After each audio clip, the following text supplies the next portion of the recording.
Maulana Jalaluddin Rumi also migrated from Balkh to Iran, to Nishapur.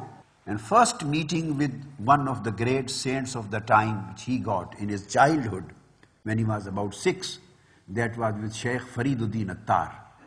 Then he came to Baghdad, then he came to Damascus, to Sham. And here in his childhood, young age, he met Sayyidina Shaykh-ul-Akbar, Muhyiddin ibn al-Arabi. And he was following his father, Shaykh Bahauddin al-Balkhi. When Shaykh Akbar saw both father and son, he commented, he said, a great ocean is following a small lake. And he was a child. These are the eyes of awliya. He said a great ocean is following a small lake. He meant by small lake he meant his father and his spiritual status and position. And by ocean, he referred to Imam Jalaluddin Suyuti, the spiritual station which he was going to achieve. And during their safar, they are being promoted to stage to another, they are promoted to higher stage, then promoted to higher stage. So safar is promotion, a way of a promotion. Subhanallah. Then he went to Halab, and then to Konya. Then he came back to Damascus and Halab and studies the ulum of Sharia for 7 to 10 years in Halab and Damascus, Maulana Rum. Then he settled finally in Konya. You should keep in your mind, he was not just a Sufi. He was one of the great authorities of ulum al-Sharia in his time.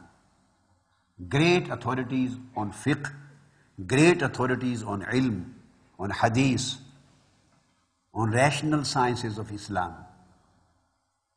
And people right from east to west used to come to him to get his verdict. He was a recognized universal authority on Islam. Such a great scholar he was. His life has a resemblance with the life of Sayyidina Imam al-Ghazali. He was also one of the greatest authorities of Islam. And Shaykh-ul-Jamia al-Nizamiyya, he was Vice Chancellor of Jamia Nizamiyya, built by Tusi, Imam Ghazali. And finally, when these people reach the last border of ilm, then they realize that the whole world of this ilm cannot lead you to the ultimate truth, to the absolute reality which we were discussing and speaking about last night. The ilm, I mean al-ulum al-zahira, they can't lead you to the ultimate truth, to the ultimate reality. So after holding such a big and high position, and such a highly recognized seat of knowledge, he left, Imam Ghazali left the University of Nizamiya University and went into seclusion for 10 years. And there he wrote a book, Al-Munqidh min ad-Dalal. And then he came to Ihya Ulumuddin. Then he got the secrets, asrar, the mysteries, the secrets, and he started revealing the secrets of Deen and Ma'rifah. The same thing happened to Imam Jalaluddin Imam Jalaluddin Rumi, rahimahullah ta'ala, since the word Suyuti came out of my mind. He was also one of the great saints and Sufiya and awliya of his time. Not only a mufassir and muhaddis and faqih. No, he was one of the great awliya. And he saw Holy Prophet sallallahu alaihi wasallam while he was awake in daytime more than 70 times. He met Holy Prophet sallallahu alaihi wasallam, Imam Jalaluddin Suyuti, and asked directly certain questions about hadith. about the Sharia matters from Holy Prophet sallallahu alaihi wasallam. He was the man, a scholar of that caliber, that stature. The same of Imam Nawawi. In Arab world, Imam Nawawi is regarded as the one of the most prominent and acceptable authorities of ilm. Sahibul Riyadh al-Salihin, whole Saudi Arabia, you find his book in every mosque. And Imam Nawawi was not just a muhaddis, he was one of the great awliya-ullah. And when the king, the sultan of his time, he got angry with him, the people made some complaints against him, the jealous people, the jealous ulama.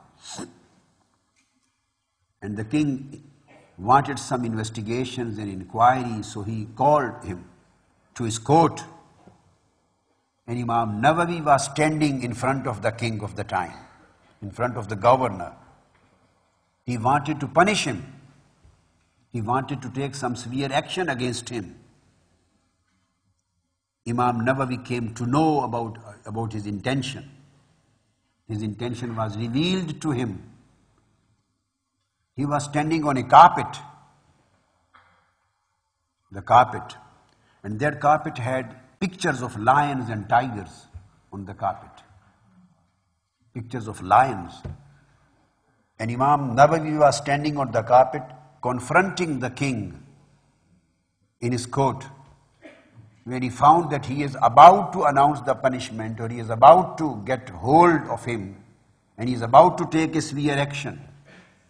Imam Nawawi came in jalal, became angry, and he hit his foot on the carpet, and the pictures, lions which were in pictures, became live lions and stood right and left of Imam Nawawi, opening their mouth towards the king. He fell down and repented. This was the stature of Imam Nawawi. This is my verdict. Just take it as these words as verdict, a declaration. No person became Imam in ilm unless he was a saint and Sufi. Nobody could become an Imam without being a great Sufi and Arif and a great Waliullah of his time.